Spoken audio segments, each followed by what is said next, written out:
그리스도의 사랑하는 형제 자매 여러분, 초대교회 성도들은 요한으로부터 교회를 대적하고 아주 강력하게 핍박을 하는 3인방에 대해서 계시를 받았습니다. 3인방은 교회를 향하여서, 아까 우리 시편 2편을 말하고 있습니다. 교회를 향하여, 하나님을 향하여 분노하는 용, 그리고 그 용으로부터 나오는 바다의 짐승, 또 땅의 짐승, 이게 바로 3인방입니다. 이 원수들은 너무나 강력하고 무자비하기 때문에 이 짐승들과 용과 싸우려면 자기의 목숨을 내어놓아야만 싸움이 이루어질 수 있을 만큼 아주 처절한 싸움입니다. 그래서 성도들에게 자연스럽게 이런 질문이 일어나기 시작했습니다. 그 짐승과 용의 공격을 받고도 과연 교회가 생존할 수 있을까? 용이 바다의 짐승과 땅의 짐승들을 동원해서 바깥에서, 안에서 교회를 공격할 때 과연 성도들 중에 자기의 신앙을 끝까지 인내하고 지킬 수 있는 사람이 있을까? 이런 질문을 했습니다. 참으로 우리가 지난주까지 살펴본 요한계시록 13장은 초대교회 성도들에게 정말 두려움, 공포 그 자체의 말씀이었습니다. 이 두려움은 오늘날에게도 굉장히 동일합니다. 동일해요. 13장의 두려움은 오늘날에도 동일하죠. 우리나라는 남북으로 나눠져서 적대적인 관계를 맺고 있죠. 적대적인 관계 속에 있습니다. 실은 외국에 있는, 바깥에 있는 사람들은 이 나라에 대해서 굉장히 불안해합니다. 그러나 그런 불안감을 느끼지 않는 사람들이 있습니다. 그건 남한에 사는 여러분과 저입니다. 여러분 오늘 일어나면서 북한이 쳐들어오면 어떨까 이런 생각하고 왔습니까? 그런 사람은 아무도 없습니다. 이런 불안 없이 살아가는 것을 불감증이라고 말합니다. 영적인 세계도 이 3인방이 졸지도 자지도 않으면서 우리를 공격하는데, 많은 교회 다니는 기독교인들이 우리의 원수가 없다고 생각을 하고 소위 신앙 생활을 하고 있습니다. 두려워하지도 않습니다. 원수에 대해서 불안함을 느끼지도 않습니다. 고민하지도 않습니다. 싸울 생각도 안 합니다. 만약에 이런 사람들에게는 이렇게 하나님의 말씀을 무시하고 성경으로부터 하나님이 분명히 우리에게 교훈하는 바 이 진리의 말씀을 듣지 않는 자들은 적이 없겠죠. 적이 없다는 것은 적들과 한편이 되어서 살아간다, 우리가 이렇게 말할 수 있겠습니다. 만약에 국가 공무원이 저 북한과 한편이 되어서 모든 국가 비밀 문서를 팔아넘긴다면, 공유한다면 이 나라는 여러분 어떻게 되겠습니까? 우리의 적이 3인방의 적이 있는데 그 적들에게 내 마음을 다 넘겨주고 그 적들과 한편이 되어서 일상생활에서 아무런 고민이 없이 살아간다면 여러분 어떤 일이 일어날까요? 심각하겠죠? 실제로 계시록 13장은 공포 그 자체입니다. 그래서 요한은 14장에 들어와서 분위기를 완전히 급반전시킵니다. 공포에 떨고 있는 하나님의 교회 백성들에게 위로를 주는 말씀을, 새로운 힘을 주고 두려움을 이길 수 있는 하나님의 메시지를 14장에서 전하죠. 그 14장에 보면 신실한 교회는 반드시 이 적과의 싸움에서 승리한다. 이게 첫째. 두 번째로 원수들은 모두 하나님의 심판을 받게 될 것이다. 이겁니다. 신실한 신자들은 승리한다. 우리의 원수는 반드시 하나님의 심판을 받게 된다. 두 가지입니다. 그래서 14장은 교회의 승리와 우리의 원수의 심판이라는 이 두 가지 큰 주제 아래 7가지의 환상으로 구성되어 있습니다. 7개의 환상이 나타나고 있어요. 이 환상은 뭐냐? 용과 짐승들이 아무리 큰 권세와 힘과 능력을 가지고 있다 할지라도 결국 어린 양을 따르는 신실한 성도들이 승리할 것이다. 이걸 우리에게 보여줬어요. 여러분, 용은 만만한 상대가 아닙니다. 인간적인 눈으로 보면 정말 무적함대예요. 누구도 이길 수가 없는 것처럼 보입니다. 그래서 우리가 낙담하죠. 에라, 그냥 나는 이쯤에서 이런 식으로 이런 정도로 예수를 믿을란다. 싸울 의욕을 상실하게 만듭니다. 그러나 우리는 어린 양께 속한 사람들이고 우리의 이마에는 누구의 이름이 있습니까? 어린 양의 이름이 있습니다. 또 하나님의 이름이 우리의 이마에 기록이 되어 있습니다. 다시 말하면 무슨 뜻입니까? 하나님께서는 우리를 보호하신다, 우리를 보존하신다, 그리고 원수의 손에서 반드시 우리를 구원하신다. 이것이 바로 그 이마에 새겨진 이름의 의미입니다. 여러분이 아시다시피 하나님의 능력과 권세는 용의 권소보다 훨씬 강합니다. 그러므로 여러분과 제가 바다의 짐승과 싸울 수 있고 땅의 짐승과 싸워 이길 수 있습니다. 오직 우리가 신앙의 순결을 지키고 어린 양이 인도하든지 어디든지 따라가면 결국 원수를 물리치고 승리하게 될 것이며 어린 양과 함께 시온산에 어린 양과 함께 같이 서서 새 노래로 하나님을 찬양할 것이다. 그럴 것입니다.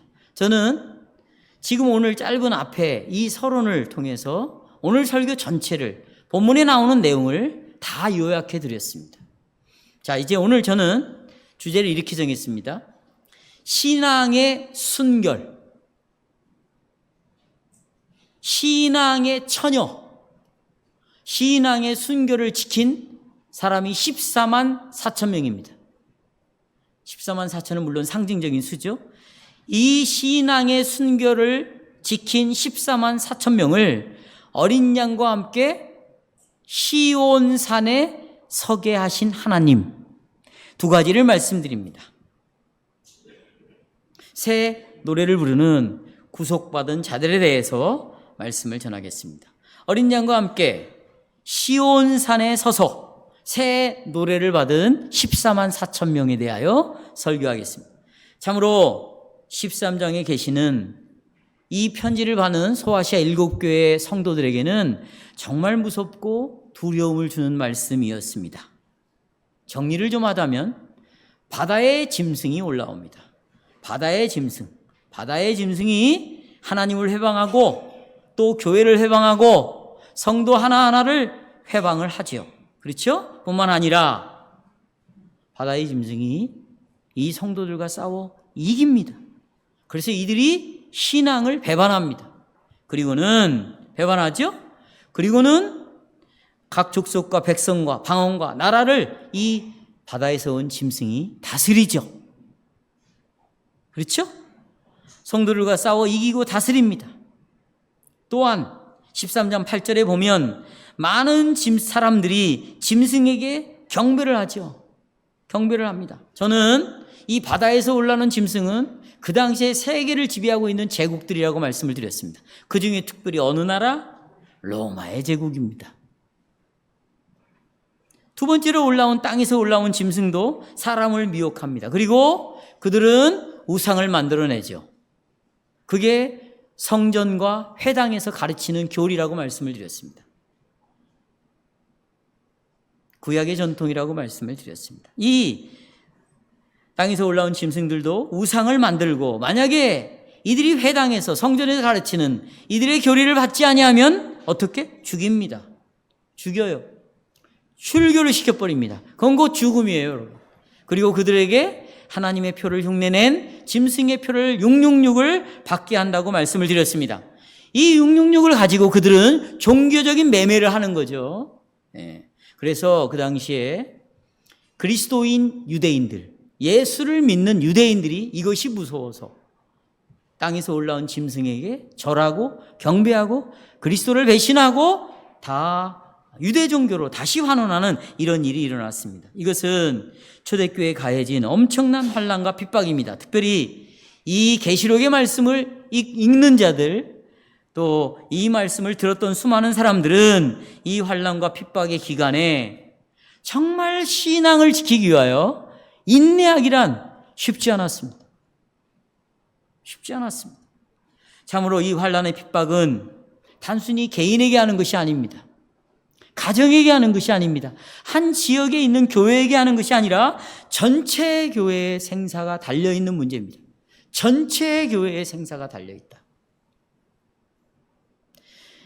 이 예언의 말씀에 직면하여 정말 개인적으로 내가 이 신앙을 지킬 수 있을까?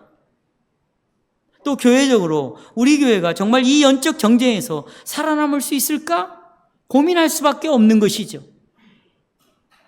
바로 이런 상황에서 그때 요한은 오늘 우리가 설교 본문으로 정한 계시록 14장의 본문의 말씀으로 교회를 위로하였다는 것입니다. 14장으로 우리를 위로하고 있습니다. 예수를 믿지 않는 자는 위로를 받을 필요가 없겠죠. 하나님으로부터. 왜냐하면 예수를 거부하고 믿지 않는 자들은 그들의 위로를 자기가 만들어서 위로를 삼습니다. 그러니까 어떤 것을 위로로 삼았다면 이게 그 실증이 났어요. 어떤 사람이 위로를 사람에게서 찾았습니다. 근데 그 사람이 배신을 했어요. 위로를 주지 못해. 그러면 이 사람은 위로의 대상을 또 바꾸면 되는 거고 또 위로의 본질을 바꾸면 되는 겁니다. 사람에게서 동물로 간다든지 동물에게서 돈으로 간다든지 취미로 간다든지 여행으로 간다든지 먹는 거로 간다든지 뭐 이렇게 그들은 위로를 얼마든지 바꿀 수 있습니다. 그러나 예수를 믿는 자들이 얻을 수 있는 위로는 여러 위로가 있는 것이 아닙니다. 궁극적으로 이 위로가 뭐냐? 그것은 영적인 전쟁에서 우리는 승리한다. 그것이 1절에 나와 있습니다. 1절. 자, 성경 보세요. 1절. 1절에서 제일 먼저 어린 양이 시온 산에 서신 것을 본다고 말합니다. 시온 산에 서 있대요. 어린 양은 누굴까요? 그리스도께서 시온 산에 서 계신다라는 이 그림은 뭘 상징합니까? 그리스도께서 모든 대적들을 이기고 승리하셨다. 이걸 상징적으로 보여주는 거예요. 그리스도께서 대적을 이기고 승리했다.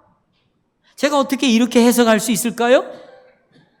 이런 해석이 어디서 나옵니까? 요한은 지금 시편 2편을 생각하면서 이 말씀을 하고 있기 때문이에요. 시편 2편. 시편 2편에 보면, 자, 핸드아웃 보세요. 이제 시편 2편. 다 찾으세요. 보세요. 1절부터 4절을 보시면, 1절부터 열방과 민족들이 여호와 하나님과 그리스도께 분노합니다. 분노해. 하나님께 막 분노해. 화를 내요. 대들어요. 네가 하나님이냐? 네가 전부냐? 막 대드는 거예요. 또 하나님께 반란을 일으킵니다. 그때 5절로 오면 여호와 하나님은 그들을 향하여 이제 하나님이 분노하십니다. 진노하시면서 이렇게 6절을 말합니다. 이 6절은요, 신구약 66권의 주제입니다. 주제예요. 6절. 내가 나의 왕을 내 거룩한 산 어디에 세웠다? 시온에 세웠다. 지금 오늘 계시록 14장 1절에도 시온이 나오죠? 어린 양과 함께 14만 4천 명이 어디에 산에 서 있다? 시온의 산에 서 있다고 분명히 말하고 있습니다. 하나님께 세우신 이 왕은 다름 아니라 그의 아들 예수 그리스도가 7절 왕이죠. 그리고 8절에 보면 여호와 하나님은 그 아들을 왕에게 열방을 유업으로 주실 것이며 그의 소유와 땅 끝까지 이르게 될 것이다 약속하셨습니다. 왜냐하면 9절에 그 이유가 나와요. 시온에 서신 그 왕이 열방을 철장으로 깨트리고 민족들을 질그릇같이 부숴버리기 때문입니다. 그래서 어린 양이 시온에 섰다, 이 말은 지금 시편 2편에서 해석을 하고 있잖아요. 모든 이방 나라를 어떻게 물리치고 자기 발 아래 다 어떻게 한다? 복종시킨다. 요한은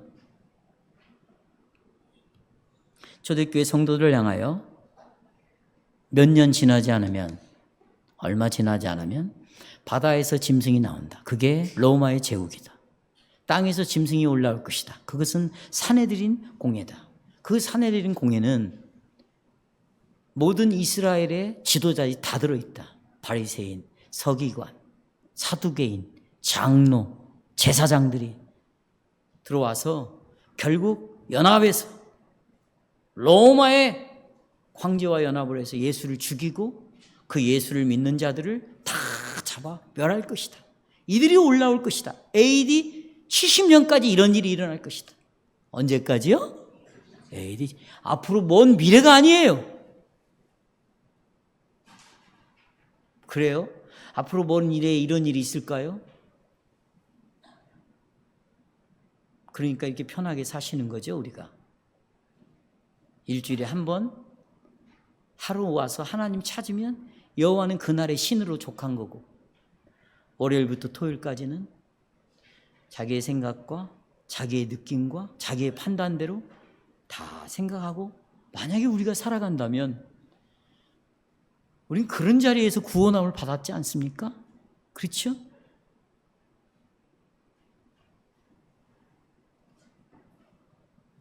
그들은 교회에 대해서 바다의 짐승, 땅의 짐승, 시편 2편에 나온 대로 교회에 대하여 분노를 바라며 대적할 것입니다.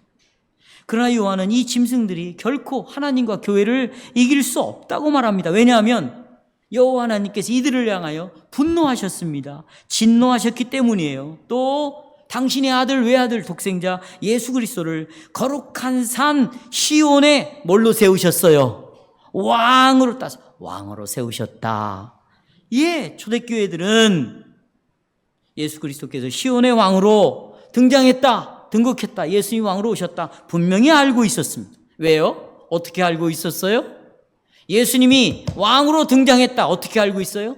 사도들이 교회를 돌아다니면서 복음을 전했는데, 특별히 필립보 2장에 보면 예수님이 십자가에서 죽으셨다. 아들이 부활하셨다. 승천하셨다. 보좌 우편에 뭐 하셨다. 여러분, 보좌는 왕을 상징하는 거죠. 그 왕의 오른편에 누가 있습니까? 아들이 있어요. 뭐 하기 위해서? 세상을 뭐 하기 위해서? 다스리기 위해서. 보십시오. 하나님께서는 예수 그리스도를 지극히 높여서 모든 이름 위에 뛰어난 이름을 주셨고, 그래서 하늘 위에 있는 것, 땅에 있는 것, 땅 아래에 있는 자들도 모든 무릎을 예수의 이름에 앞에 꿇게 하셨습니다.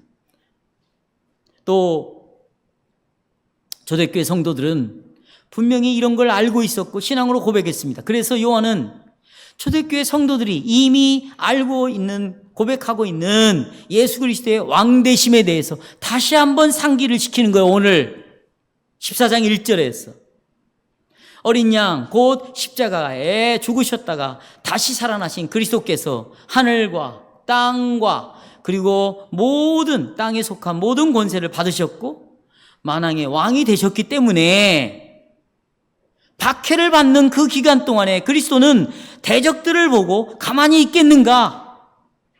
그렇지 않다는 것입니다. 도리어 그리스도는 하나님 보좌 우편에 앉아 계신다고 그랬습니다.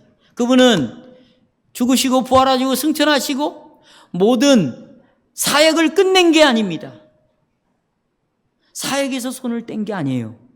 그분은 보좌 우편에 올라가는 것은 그분의 구원의 역사를 앞으로 계속해서 사역을 이루어 가시기 위해서 하늘 보좌 우편에 앉으셔서 계셔요. 그래서 그분은 바다와 땅에서 일어난 짐승들을 철장으로 어떻게 깨뜨리시고 질그릇같이 부수실 것이에요. 그 말은 여러분 무력으로 그들을 죽인다 그 말이 아닙니다.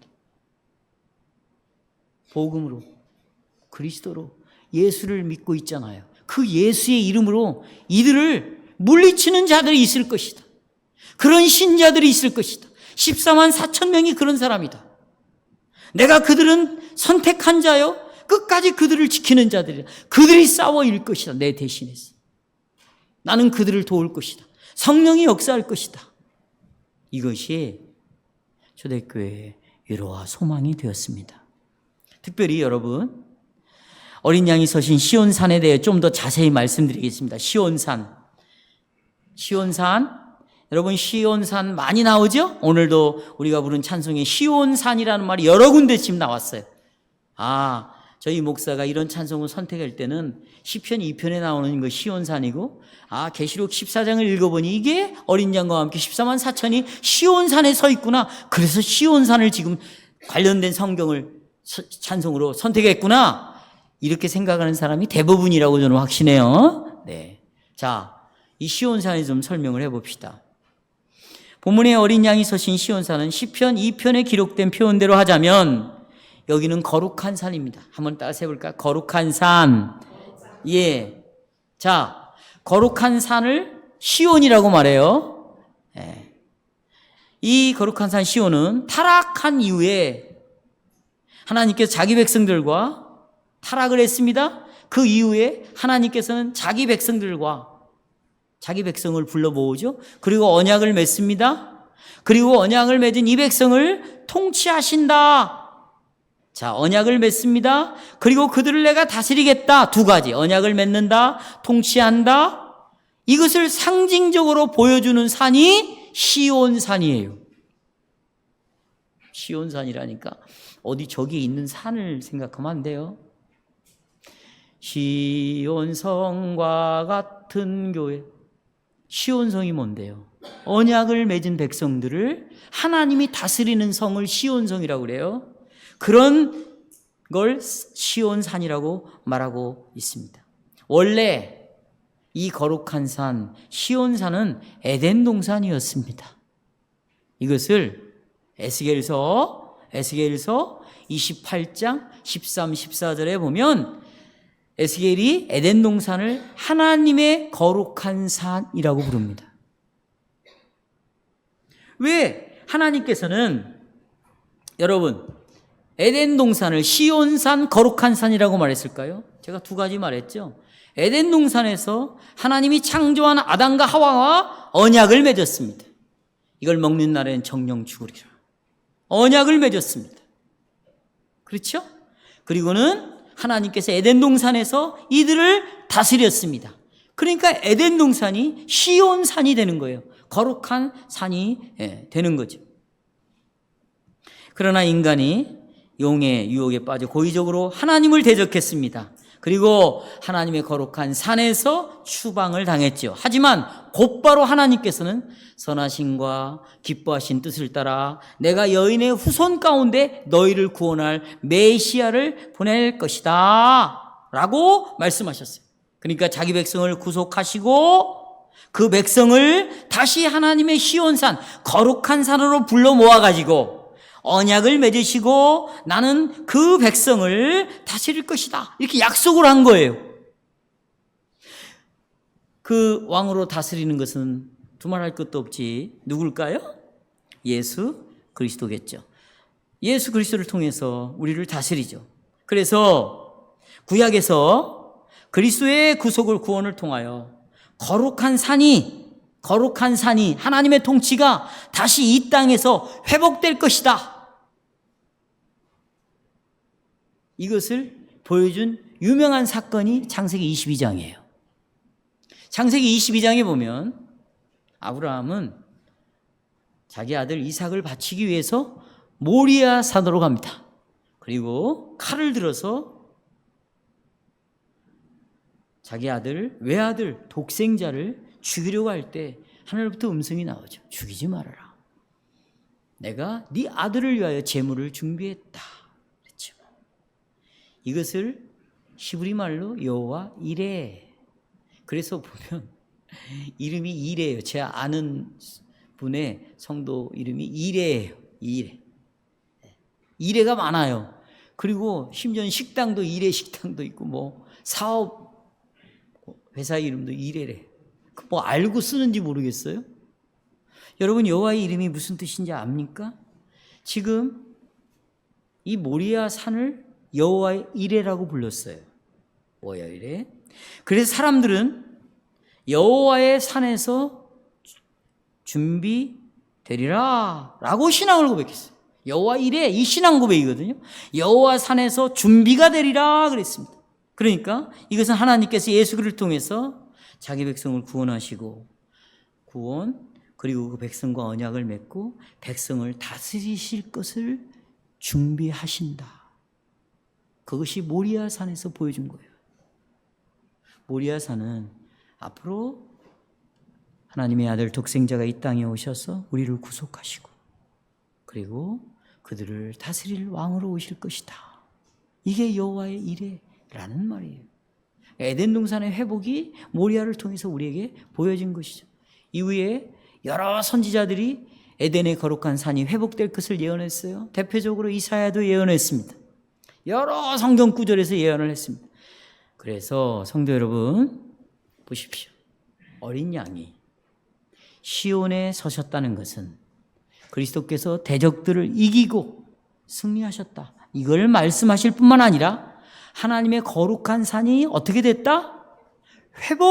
회복되었다라는 것을 의미하는 거예요. 이제 하나님은 그리스도를 통해서 여러분 대적을 물리칠 뿐만 아니라 거룩한 산에 당신의 백성을 불러 모아가지고 그들과 함께 하시며 예수님이 그 백성들을 뭐 할 것이다? 다스릴 것이다. 그게 14만 4천 명이에요.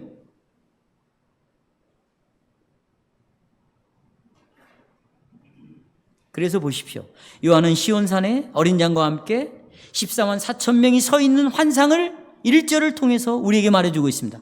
그러니까 시온의 산에는 어린 양 혼자 있습니까? 그의 백성들도 그와 함께 시온산에 있습니다. 뭘 의미합니까? 아까 여러분 어린 양이 거룩한 산 시온에 서 있다 이 말은 적들을 어떻게 했다요? 이겨가지고 뭐 했다? 승리했다라는 거예요. 그러니까 거기에 14만 4천 명도 함께 있다라는 말은 어린 양과 함께 이 전쟁을 어떻게 이겼다 그 말이에요. 이겼다. 그리고 지금 누구의 통치를 받는다?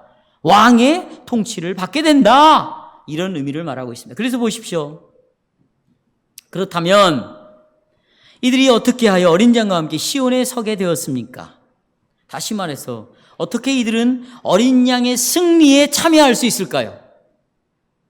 이것은 성도들이 짐승을 이겼다는 말이잖아요. 성도들로 짐승을 이겼어요. 그런데 어떻게 이길 수 있냐? 그래서 본문의 14만 4천 명은 확실히 대적들과 싸워 이긴 자들이었고 그 이김으로 말미암아 하나님께서 그들에게 구원을 주셨어요. 그리고 거룩한 산에서 누구의 통치를 받아요? 하나님의 통치를 받기 시작했다. 이것이 우리의 위로다.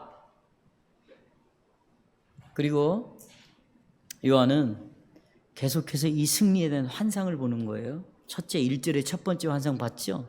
그리고 이어서 승리한 교회를 여러분 처음에는 어린 양과 함께 14만 4천 명이 거룩한 산 시온에 서 있는 걸 눈으로 봤어요. 환상을 봤다고요. 두 번째는요. 이 승리한 교회의 환상을 들어요. 2절, 3절.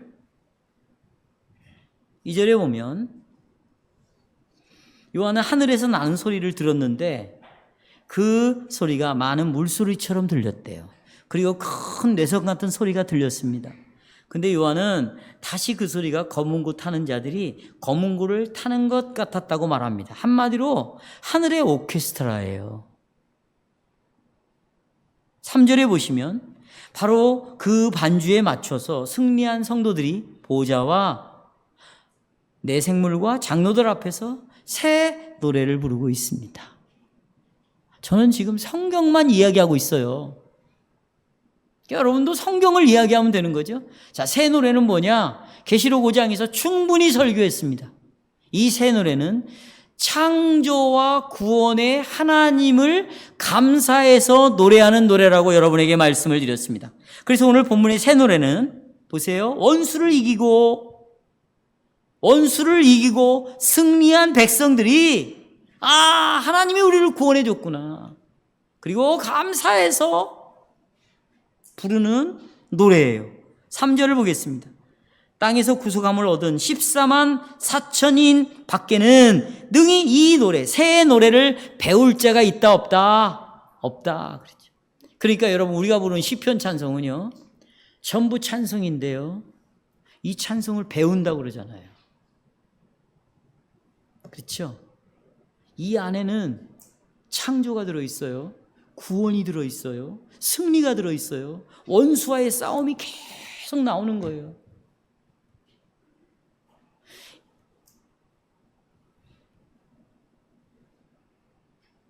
사랑하는 여러분, 초대교회 성도들이 바랐던 이런 동일한 지금까지 말씀드린 이런 위로와 소망이 우리에게도 있어요.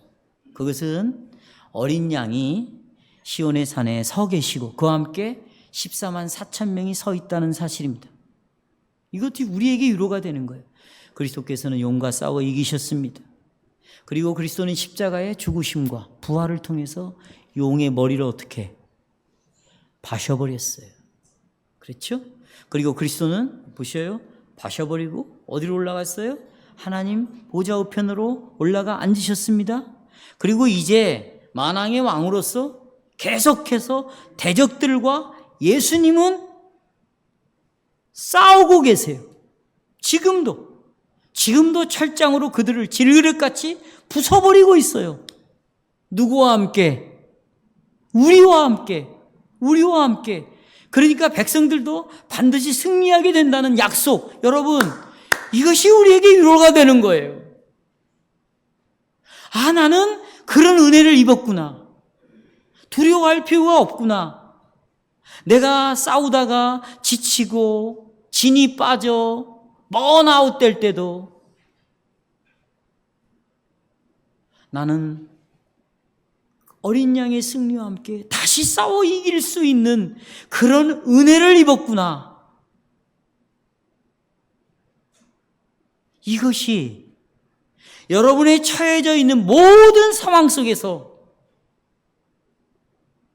고백으로 나타나고 실제로 그런 싸움을 해야 될 이유가 여기 있는 것이에요. 사도 요한은 이 수를 14만 4천 명이라고 말하고 있습니다. 먼저 좀 설명을 드릴게요. 24만 4천 명 1차적으로 유대인들 가운데 남은 자들, 신앙을 지킨 자들이 있었어요. 그 다음에 교회가 세워지죠. 내가 이 반석의 교회를 세우겠다. 그리고 처음으로 세워진 교회 안에 들어온 유대인 남은 자들. 그것만이 아니에요. 앞으로 주님 재림하실 때까지 계속해서 구원받은 자들이 있죠. 이들을 전체를 가리켜서 14만 4천 명이라는 이 상징적인 수를 사용하고 있다. 그러므로 요한이 보는 환상은 그리스도와 교회의 완전한 승리를 우리에게 확신시켜 줍니다. 성도 여러분, 교회는 결코 멸망하지 않을 것이에요. 여러분, 너무 교회에 대해서 그렇게 걱정하지 마세요. 여러분이 걱정할 일이 아니에요. 교회 주인은 누구예요? 여러분입니까? 납니까? 그래요?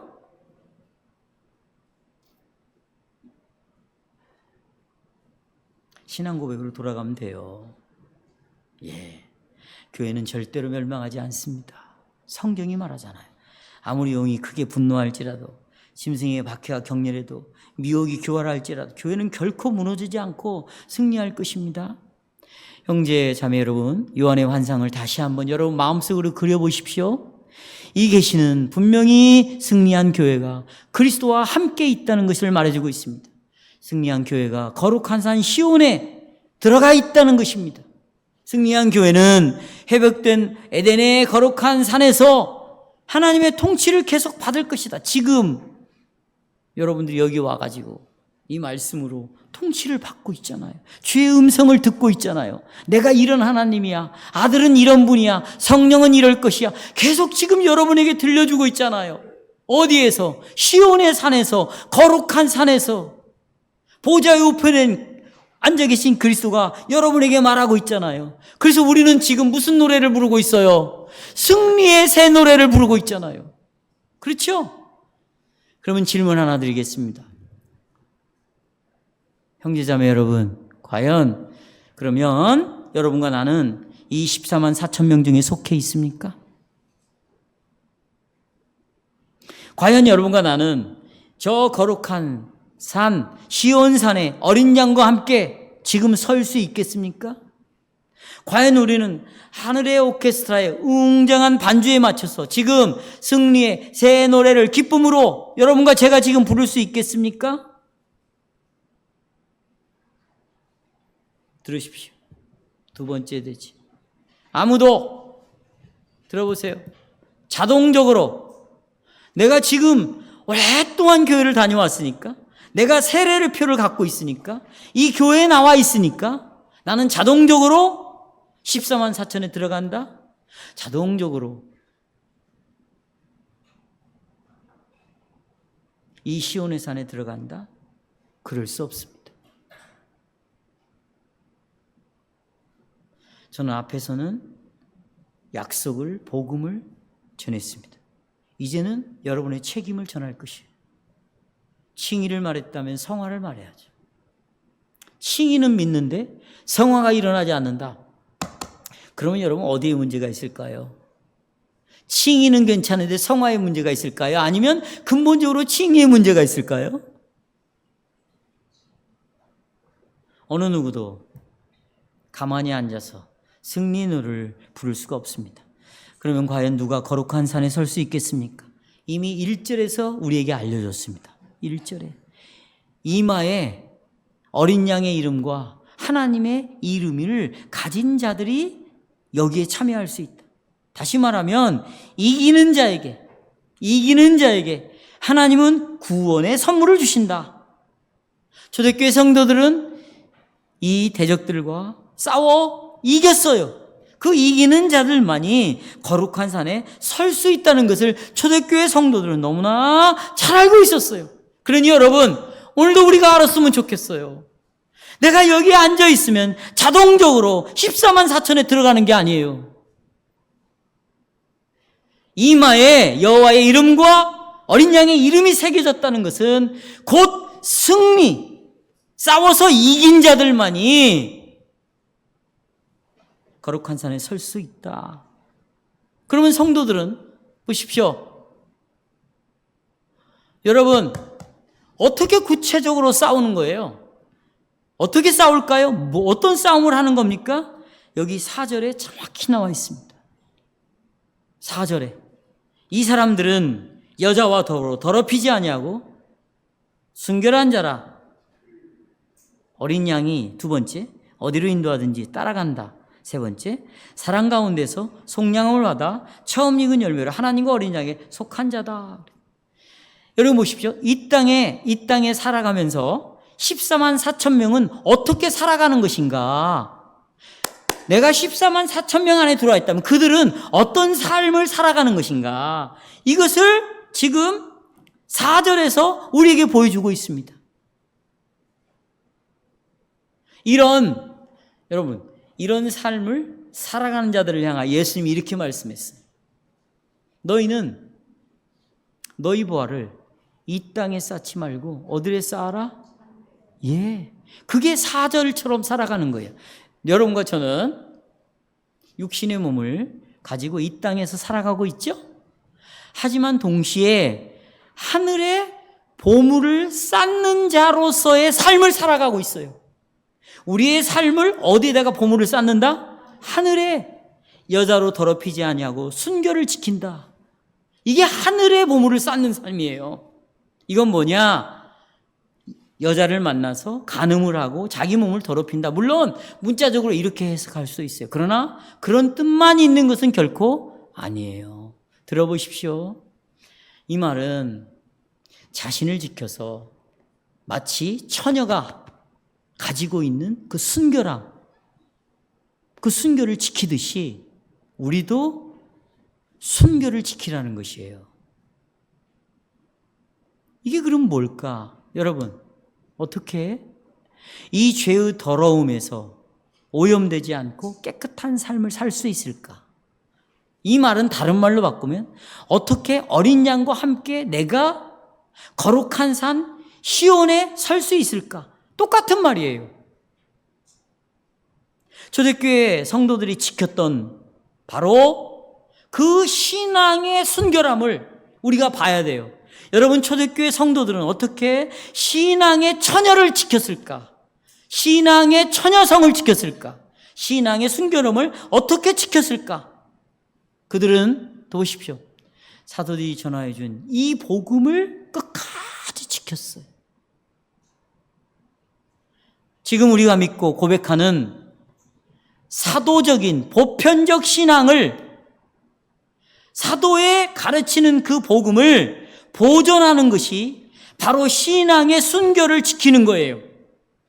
개혁교회가 종교개혁 이후로 지금까지 선포하고 배우는 새 일치 신조를 보존하는 것이 바로 교회의 처녀성을 지키는 거예요. 금요일 날 저희 후배 목사가 목요일 날 전화가 왔습니다. 목사님 안녕하세요. 오래간만입니다. 제가 이 전주에 있는 합신교단의 어느 교회에 사경회를 인도하러 왔습니다. 거기는 젊은이들이 많아요. 인도하러 왔습니다. 목사님, 제가 금요일 날 만나서 식사를 대접하고 싶은데 좋습니다. 점심을 먹었습니다. 그리고 그는 자기가 어떻게 살아야겠는가를 저한테 쭉 이야기해 줬습니다. 자기는 하영조 목사의 동생인 하스더반 경배와 찬양에 다니면서 오래된 얘기죠. 성령의 능력을 체험했다고 말했습니다. 그리고는 신학 교리에 갇히지 않고 자기는 자유롭게 성령의 능력을, 이거 지우지 마세요, 능력을 경험하고 산다고 말하고 있습니다. 그러면서 250명의 성도가 600명으로 불어났고, 그리고 자기네 성도들이 얼마나 뜨겁게 기도하며 얼마나 열심히 신앙생활하는지 저한테 쭉, 목사님이 그것이 성령의 역사가 아니고 무엇이겠습니까? 제가 이렇게 말했습니다. 그것이 성령의 역사라는 증거를 저에게 대십시오. 이렇게 말했습니다. 당신이 말하고 있는 그것이 성령이 역사하는 것이라는 증거를 저한테 대십시오. 목사님, 이것은 당신이 개인적으로 판단하고 생각하는 성령의 역사지. 창세기부터 요한계시록까지 성령의 역사에 어떻게 나타났습니까? 성령을 누가 보냈습니까? 아들이 보냈습니다. 왜 보냈습니까? 그와 여러 가지 이야기를 주고받으면서 그분이 겸손해요. 목사님, 저를 앞으로 계속 지도해 주실 수 있겠습니까? 목사님 말을 들으니 내가 지금 굉장히 위기의식을 느낍니다. 저를 가르쳐 줄 수 있겠습니까? 그리고 돌아갔습니다.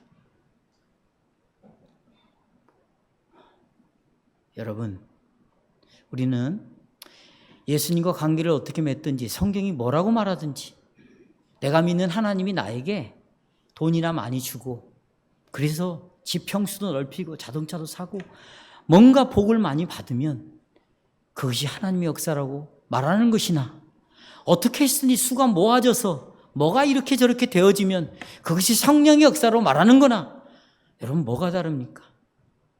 저는 그렇다고 수가 작다고 성령의 역사라고 말하는 것이 아닙니다. 과연 여러분, 정말 신앙의 순결을 지키는 것이 뭘까요? 정말 교회가 처녀성을 끝까지 지키는 것이 뭘까요? 그 다음에 나와 있습니다. 그 다음에 이들은 보십시오. 어린 양이 어디로 인도하든지 어떻게 됐다? 거기 줄을 치십시오. 24만 4천 명 할까? 어디든지 인도하든지 따라가는 자라 그랬습니다. 이것은 성도 여러분, 순결함의 삶의 근본이 무엇인지를 우리에게 밝혀주고 있습니다. 정말 죄의 더러움에서 자기를 지켜서 순결하게 살아가는 것은 무엇보다도 어린 양이 인도하는 곳이면 어디든지 따라가는 신실한 믿음, 그렇죠? 정말 주님만을 따라가는 변치 않는 그 믿음, 이것이 순결을 지키는 근본적인 원리예요. 그러면 여러분, 양이 목자인 그리스도를 인도하는 대로 따라가면 예수 그리스도는 우리를 어디로 인도할까요? 어디로 인도할까요? 당신이 전한 교훈의 말씀과 가르침과 그가 삶을 통해서 보여준 그 행적, 결국 우리가 새 일지 신조 안에 요약하고 있는 그리스도의 놀라운 복음의 소식으로 우리를 이끌어간다고요. 이렇게 가는 자는 변절하지 아니하고 끝까지 순수한 복음을 지키고 살아갈 수밖에 없고, 이 사람들은요, 여러분 결국 어떤 결과가 오느냐? 점이 없어요. 흠이 없는 모습으로 이제 열매로 드러나기 시작할 것입니다. 사랑하는 성도 여러분, 거룩한 산에 서기를 여러분 원하십니까? 보십시오. 그렇다면 주님의 제자로 살아야 합니다. 여러분이 하나님의 성산에서 어린 양과 함께 승리의 새 노래를 부르기를 원합니까? 그렇다면 예수님이 어디로 인도하든지 여러분은 그대로 따라가야 합니다. 예수님을 따라간다고 말하면서 자신의 생각과 판단을 따라 행하는 자는 예수님을 따라가는 자가 결코 아닙니다. 그는 예수의 제자라 할 수 없습니다. 보십시오.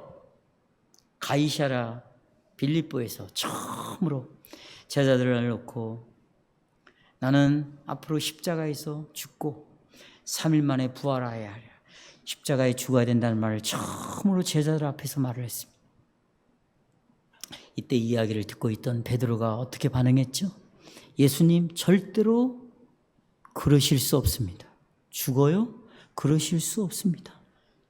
절대로 죽어서는 안 됩니다.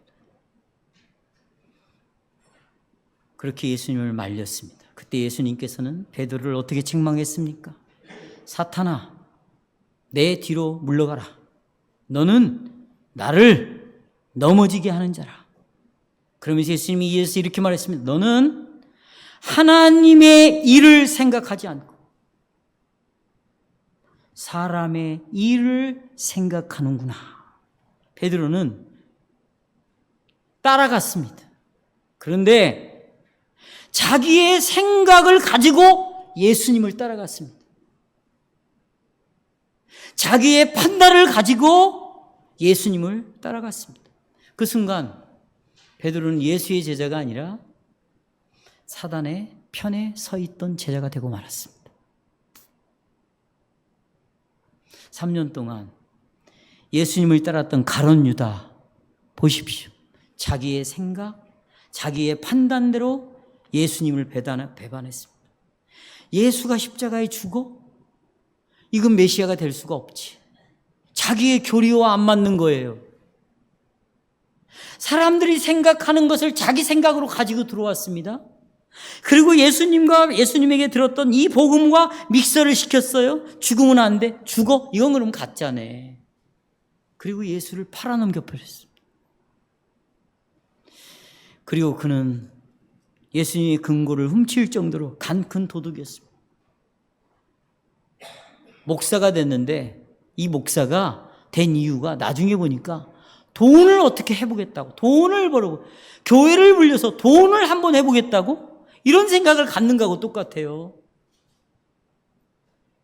여러분, 목사가 명예입니까? 들어보세요. 여기 보세요. 명예예요. 여러분, 엄마가 명예입니까? 엄마가 돼가지고 나는 엄마라는 직책을 갖고 있어, 이건 대단한 명예야, 이렇게 말하는 사람이 있습니까? 엄마는 남편과 자식을 위해서, 제가 이런 설교하면 막 대들 사람들 많을 수 있어요. 그러나 여러분, 엄마들 들어보세요. 자녀들을 위하여 얼마나 희생을 했나요? 얼마나 눈물을 흘렸나요? 얼마나 밤잠을 이루지 못하고 그들을 사랑의 표현을 했나요? 근데 엄마가 명예가 될 수 있어요? 목사는요? 목사가 명예예요? 장로가 명예입니까? 양을 위하여 죽도록 봉사하는 것이 여러분 명예가 될 수 있는 거예요? 그럴 수 없는 거예요. 그런데 베드로도 보십시오. 죽으면 안 된다. 가룟 유다는 팔았습니다. 아나니아와 삽비라 자기의 생각과 판단으로 어떻게 했어요? 헌금하는데 일부를 떼고 일부만 내렸잖아요. 어떤 사람들은 복음 자체를 변질시킵니다. 어떤 사람들은 일부를 빼거나 집어넣기도 합니다. 어떤 사람들은 예수를 제자라고 말하면서 온갖 부끄러운 일을 서슴지 않아요. 그런 사람들은 경건의 모양은 보여요. 그러나 실제로는 능력이 없습니다. 순종하는 삶이 보이질 않습니다. 우리는 어떻습니까? 말로는 주님을 따른다고 하지만 실상은 어떻습니까? 진정 어린 양과 함께 시온의 산에 서고자 하는 사람들은 진실로 그리스도의 제자로 살아야 돼요. 그게 뭡니까? 그리스도께서 어디로 인도하든지 따라가야 합니다. 다시 말해서 내 생각대로 신앙생활을 해서는 안 됩니다. 성경에서 가르친 대로 신앙생활을 해야 돼요. 이런 사람들은 여러분 흠이 없습니다. 거룩합니다. 점점 그리고 이런 사람들은 깊이 뿌리를 그리스도에게 내리기 때문에 승리의 노래를 그리스도와 함께 부를 수밖에 없어요. 왜냐하면 보세요. 그 다음에 4절에 나와 있는데 사람 가운데서 속량을 받아 처음 익은 열매로서 어린 양에 속한 자라고 말하고 있죠. 그렇죠? 여기 속량을 받았다. 이 말은 여러분 값을 주고 샀다는 말이에요. 누가? 예수님이 핏값으로 우리를 샀습니다. 그러니 여러분 자 보세요. 양이 여기저기 있는데 어떤 주인이 와서 값을 지불하고 일부의 양을 샀어요. 이 땅에 수많은 사람들이 있지만 그리스도가 일부의 사람들을 위하여 선택을 해서 핏값을 지불하고 샀어요. 그러면 속량을 받았으면 이 속량받은 양은 누구를 따라가야 할까요? 나를 산 주인을 따라가야 돼. 그분이 누굽니까? 예수 그리스도이십니다. 그리고 보세요. 이 양이 자기를 산 주인을 따라갈 때 잘 봐요. 하나님의 은혜가 보이기 시작하는 거예요. 뭐가 보여요? 은혜. 값없이 이분이 나를 샀구나. 나를 대신해서 죽으셨구나. 원수를 이기셨구나. 그리고 나도 14만 4천 안에 들어와 예수와 함께 주님을 따라감으로 원수를 이기게 하시고 그것이 신앙의 순결함으로 지금 내 삶 속에서 이렇게 순결함으로 나타나고 있구나.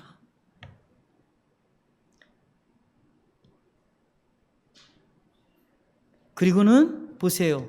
첫 열매가 된다는 거예요. 여러분 보세요. 농사를 짓고 수확을 하잖아요. 그러면 열매를 거둬요. 그러나 성경에서의 마지막 수확은 예수님이 재림하실 때입니다. 그때 14만 4천이 수가 찰 거죠. 이거 상징적인 수예요. 어마어마한 무리의 수가 찰 겁니다. 상징적인 수라니까요. 그런데 그 재림하실 때까지의 수가 찰 때까지 계속해서 열매들이 맺히기 시작하는 거예요. 여러분과 저처럼.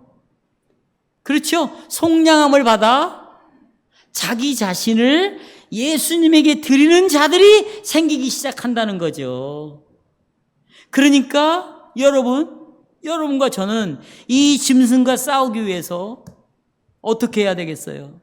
너희 몸을 하나님이 기뻐하시는 거룩한 산 뭘로 드리라, 제물로 드리라. 그러면서 이것은 이 세대를 본받지 않는 것이고 마음을 새롭게 함으로 변화를 받는 것이고 선하시고 기뻐하신 뜻이 무엇인가를 행하는 것이다. 그러니 여러분과 저는 첫 열매로서 14만 4천 안에 들어가는 열매로서 주님을 따라가며 내 자신을 산 제물로 첫 열매를 누구 앞에 드리는 거예요? 예수님에게 드리는 겁니다. 예수님에게. 말씀을 맺겠습니다. 사랑하는 성도 여러분, 거룩한 산 시온에 서기를 원합니까? 그리고 그리스도의 왕되심 앞에 여러분이 계속 다스림을 받고 싶습니까? 여러분 입에는 거짓이 없어야 돼요. 다시 말하면 하나님의 진리를 거짓으로 바꾸지 마십시오. 그리스도 복음에 대한 참된 고백이 여러분의 입에 있어야 됩니다. 그리스도의 복음을 마음으로 믿고 입으로 시인하면 구원을 얻습니다. 여러분의 입에 이 복음을 두십시오. 복음을 변질시키지 말고, 복음을 더하거나 빼지 말고, 그 믿음과 고백을 거짓말로 만들지 말고 이 복음을 끝까지 지키십시오.